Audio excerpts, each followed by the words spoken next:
In this video, I want to name these organic compounds. What family of organic compounds we are dealing with in this example?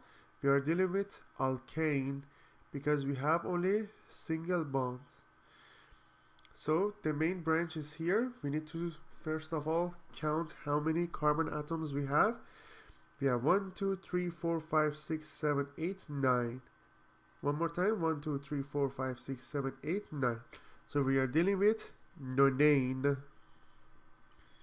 for 9 carbon atoms. And then we have only one branch, which is cyclobutane. And because it's alkyl group, we call it cyclobutyl. So it is on number 4. We cannot start it from here, name it from here. We name it from this side.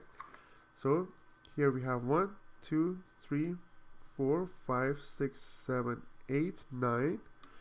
So we have 4 cyclobutyl nonane.